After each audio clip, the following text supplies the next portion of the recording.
So, Meditations by Marcus Aurelius Antoninus.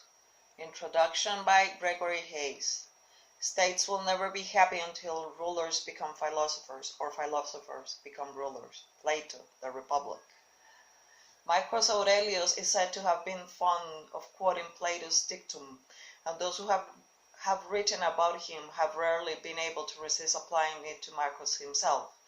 And indeed, if we seek Plato's philosopher king in the flesh, we could hardly do better than Marcus, the ruler of the Roman Empire for almost 2 decades and author of the immortal Meditations. Yet the title is one that Marcus himself would surely have rejected. He never thought of himself as a philosopher.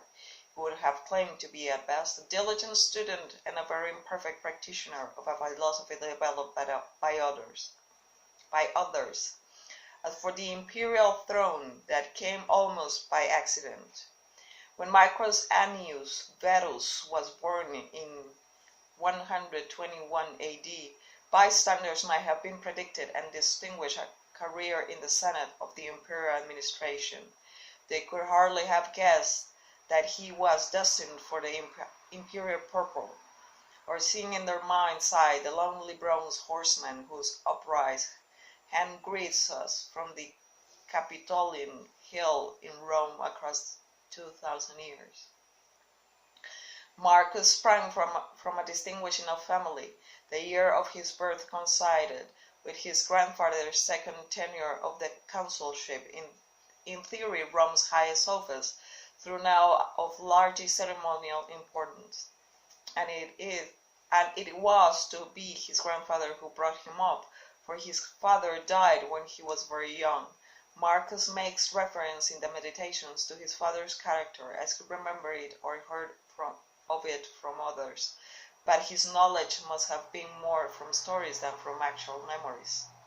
One of the remainder of his childhood and his early adolescence we know little more than we gleaned from the Meditations. The biography of him in the so-called Historia Augusta, a curious and unreliable work of the late 4th century, probably based on a lost series of lives by the 3rd century biographies of Marius Maximus, tell us that he was a serious child, but also that he loved boxing, wrestling, running, and falconry, that he was a good ball player, and he loved to hunt. None of these are surprising occupations in an upper-class youth. Book 1 of the Meditations offers glimpses of Marcus' schooling, and we can fill out the picture by what is known of upper-class education generally at his period. His first instructors, like the unnamed teacher mentioned in the Meditations 145, were probably slaves, from whom he will have mastered the rudiments of reading and writing. At a later stage, he will have been handed over to private tutors, to be introduced to literature, especially, no doubt, Virgil's great epic, the Aeneid. But literature served only as a preparation for the real goal. This was rhetoric, the key to an active political career under the empire, and it had been under the Republic. Under the supervision of a trained rhetor, Marcus will have begun with short exercises before progressing to full-scale practice declamations, in which he will have been asked to defend one side or another in imaginary law cases, or to advise a prominent historical figure at a turning point in his career. Should Caesar cross the Rubicon? Should Alexander turned back at the Indus? Why or why not? Such training was conducted in Greek as well as Latin. Since at least the beginning of the 1st century BC, the Roman Empire class had been essentially bilingual, and Marcus' spoken and written Greek will have been as fluent as French of a 19th century Russian aristocrat, or the Chinese of a Heian Japanese courtier. Marcus would have read Homer's Iliad and Odyssey and the tragedies of Euripides side by side with the Aeneid, and studied the speeches of the great Athenian orator Demosthenes, as intensively as those Roman statesmen, Cicero, as intensively as those of the Roman statesman Cicero. It was great writers and artists who constituted the intellectual elite at the capital. When in later life the emperor conversed with his court physician Galen, he would have done so in the latter's native tongue. Above all, Greek remained overwhelmingly the language of philosophy. In the late Republic and the early Empire, writers like Lucretius, Cicero, and Seneca had worked to create a philosophical literature in Latin with notable success. But the great thinkers Plato, Aristotle, Theophrastus, Zeno, Chrysippus, Epicurus, etc. had all been Greeks. Chrysippus, I don't know who that is. What? Serious philosophical investigation required a familiarity with the language they wrote in and the terminology they developed. That Marcus composed his own meditations in Greek is natural enough.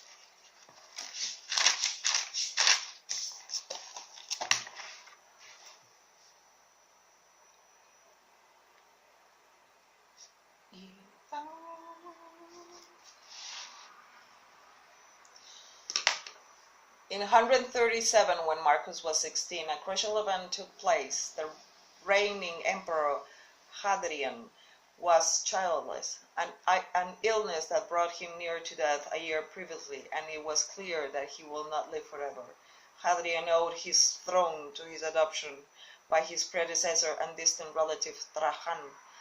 Following Trajan's example, Hadrian had designated the distinguished aristocrat Lucius Senius Commodus to succeed him.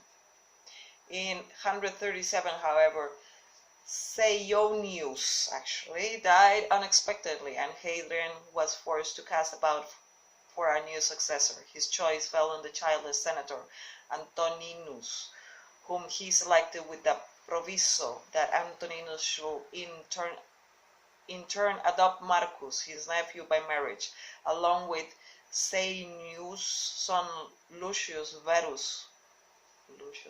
When aged 7, Marcus took on the family name of his adoptive father, becoming Marcus Aurelius Marcus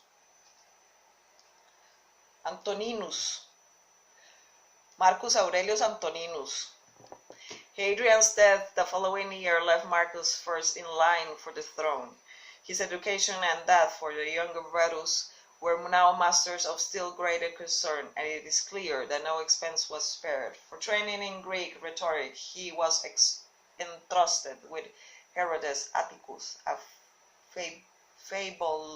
fabulously wealthy Athenian rhetorician, whose tempestuous relations with his family, fellow citizens, and the imperial court itself would have furnished ample material for a soap opera.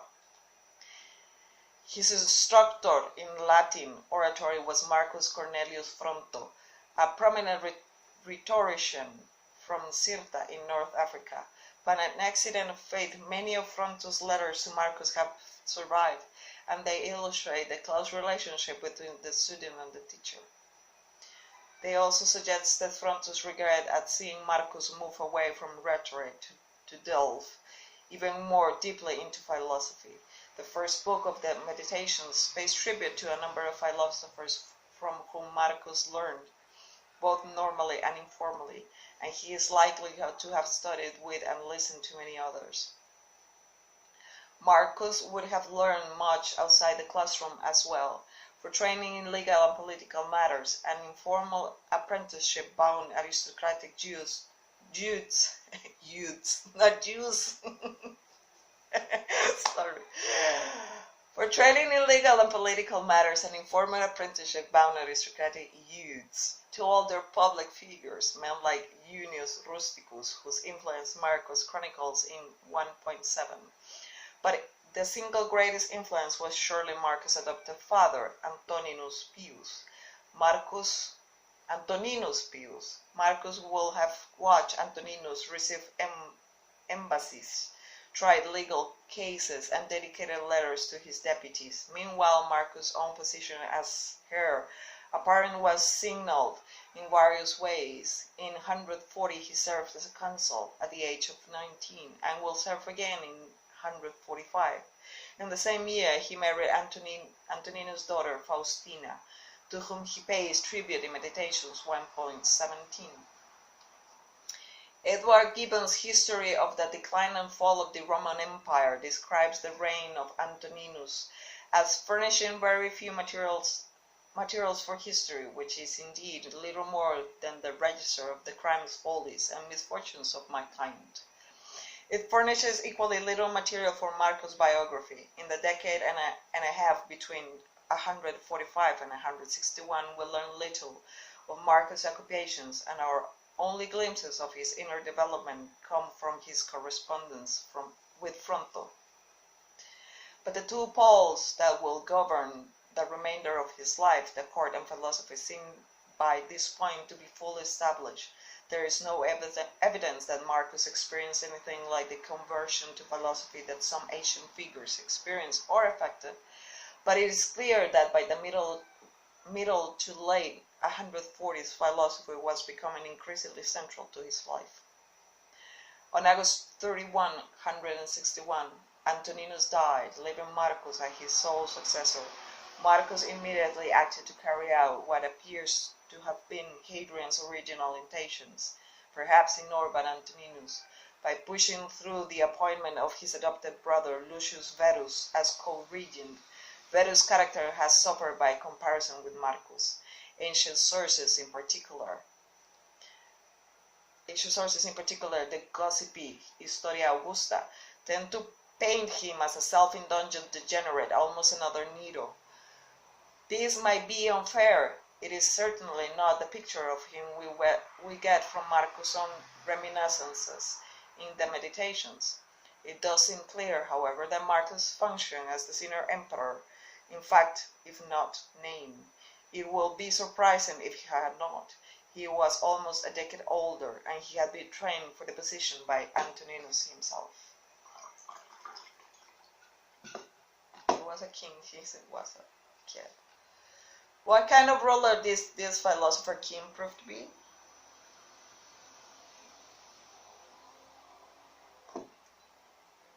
Not perhaps a different from his predecessors, as one might have expected.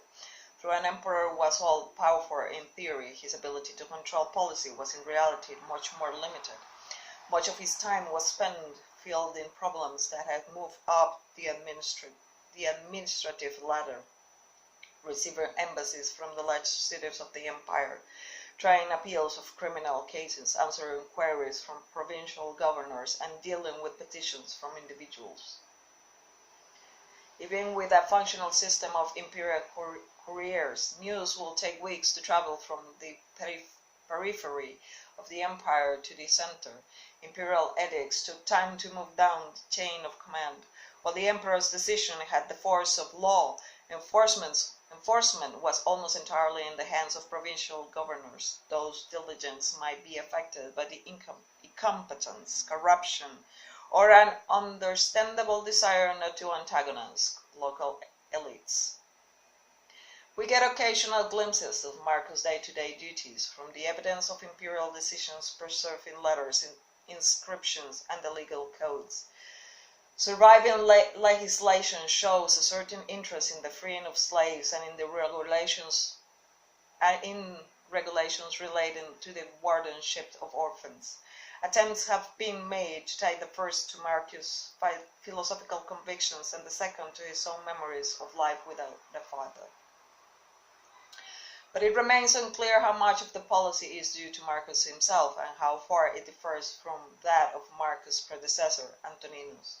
Perhaps more interesting are the traces of Marcus' personality to be discerned in the phrasing of imperial documents, where we find a scrupulous attention to detail and self-consciousness about linguistic usage that seem to differentiate Marcus from his predecessors.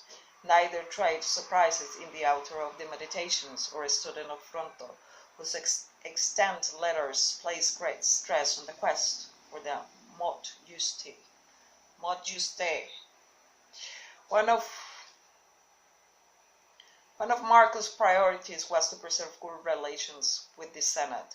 The goal was to disguise the absoluteness with which the emperor ruled, to preserve the facade, and sometimes, no doubt, even to achieve the reality of consensus and cooperation.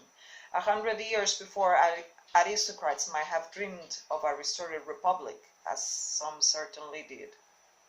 But the 2nd century, it was clear that there was no alternative to the principate, the principal principate. The Senate expected deference in public and hope for influence behind the scenes. Good emperors were willing to play along in cultivating the upper classes.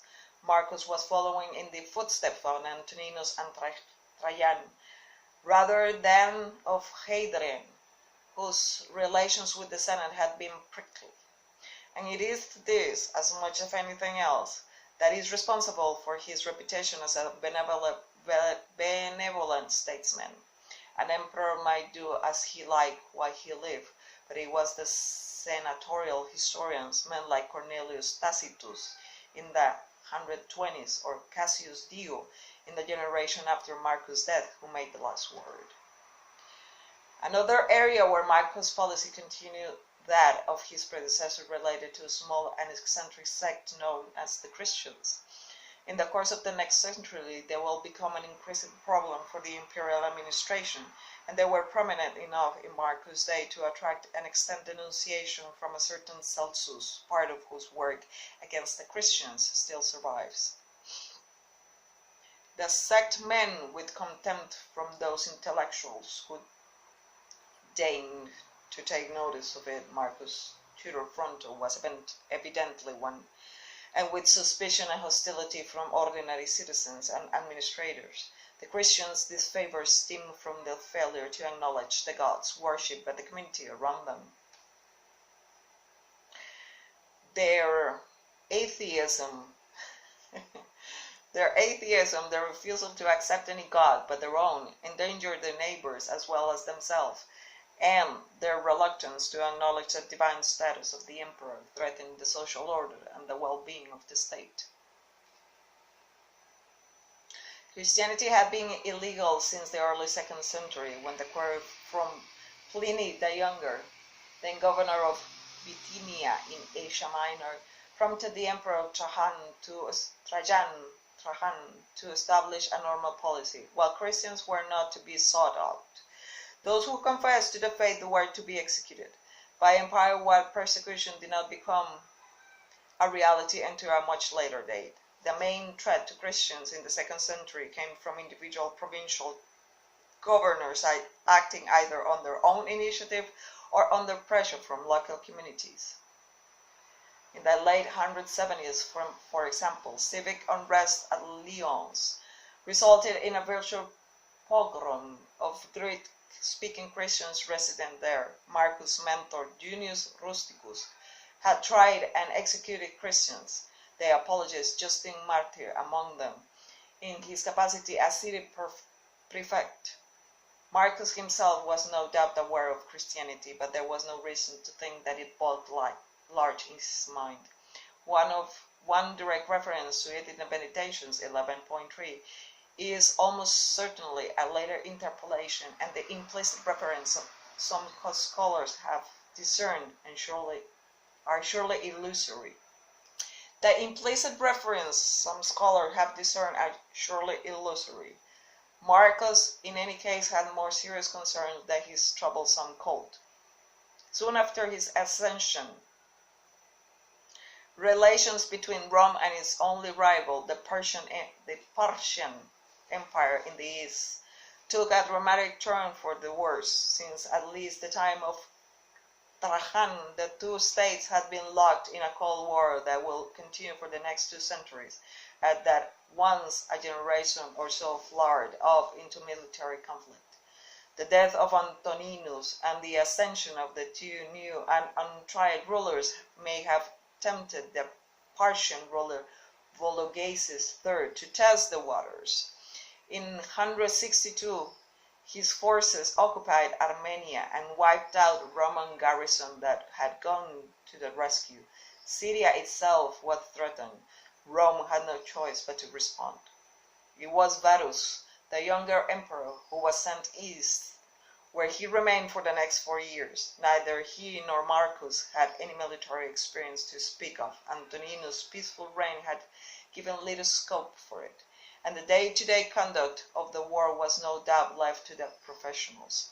After initial setback, the Romans rallied, and under such commander as the dynamic young Avidius Cassius, forced the Parthians to sue for peace. Parthia will remain a threat, but one that could be dealt with diplomatic means for the immediate future. Verus and his senior colleague had no time to bask in their triumph. However, within a year the empire was in the grip of a devastating plague, apparently brought back from the east by Lucius' troops. Its effects might not have been quite as apocalyptic as later writers suggest, but the death toll was certainly high, and it also delayed the emperor's response to a second threat. This was the increasing instability on the empire's other border, the northern frontier that separated Rome from the barbarian peoples of Germany, Eastern Europe, and Scandinavia. During this period, a number of these tribes were under pressure from peoples farther north and reacted by moving across the empire borders, not for conquest, but in search of land to settle. Rome's reaction alterned between aggressive resistance and attempt at accommodation. Its failure to develop a workable policy will eventually result in the collapse of the Western Empire some 3 centuries later. In some places, a line could be drawn. Hadrian's Great Wall, stretching across Britain, was intended to secure the empire's most distant frontier. Under Antoninus, it had been briefly superseded by a second line farther to the north, but such fortifications were impracticable on the continent, and it was there that the threat was concentrated. Rome still remembered the catastrophe of AD 9, when the Roman general Varus and 3 legions had marched into the forests of Germany, never to return. In the 2nd century, the greatest source of anxiety was the area farther south, roughly corresponding to the modern-day Romania and Hungary. Trajan's conquest of Dacia, 2 generations before, he had cleared a possible source of trouble, but the potential for friction remained. In Marcus' day, 3 peoples presented special problems: the Quadi, the Marcomanni, and the Jazyges, also called Sarmatians. The removal of the 3 legions to Parthia had seriously weakened the Roman position on the northern frontier, and barbarians took advantage of the situation. In 168, Marcus and Verus marched north to deal with them. Much of the remainder of the reign will be spent on intermittent warfare, first in the so-called Marcomannic Wars in early 170s, and then in the second campaign later in that decade. And most of the burden was to be borne by Marcus alone, for Verus died suddenly, apparently of a stroke, in early 169. It was very different kind of war than the traditional campaign Verus' armies had waged. The conventional military and diplomatic tactics that worked against Parthians were limited use here. Instead, the Romans had to negotiate with individual chieftains whose authority was limited and whose reliability was always in doubt. When negotiation failed, the only alternative there was a slow, bloody succession of small-scale engagements rather than pitched battles. The progress of the campaign is recorded on the column erected in Rome to commemorate the close of the Marcomannic Wars. In spite of its triumphal purpose, the engraved scenes that spiral around the monument paint a grim picture of brutal fighting, devastation, and executions. Spiders are proud of catching flies, Marcus knows mordantly. Men of catching hares, fish in a net, boars, bears, Sarmatians, 10.10. The gruesome vignette that opens Meditations, 8.34, a severed hand or foot, or a decapitated head, might well reflect Marcus' own experience. By 175, the Romans seem to have gained the upper hand, but at this point disturbing news arrived. Avidius Cassius, who had distinguished himself as a general during the Persian War, and who as a governor of Syria now served as virtual regent of the Eastern Empire, had revolted and declared himself emperor. Some of the eastern provinces, notably Cappadocia, remained loyal to Marcus, but Cassius was recognized as emperor throughout much of the east, and in particular in Egypt, whose grain supply was crucial to the capital. Civil war seemed inevitable and was prevented only by Cassius' assassination at the hands of a subordinate. Marcus was nevertheless obliged to travel east to reassert his authority, taking with him Faustina, who died in the course of the journey. He visited the major cities of the east, Antioch and Alexandria, arriving finally at Athens, where he was initiated into Eleusinian mysteries and set of mystic rites connected with the worship of Demeter, the goddess of agriculture. Now in his 50s, Marcus was in declining health, and the revolt of Cassius had only underlined the need to make arrangements for the succession. Faustina had borne at least 13 children, many of whom had died young. By the mid-170s, Marcus had only one surviving son, Commodus, just entering his teens.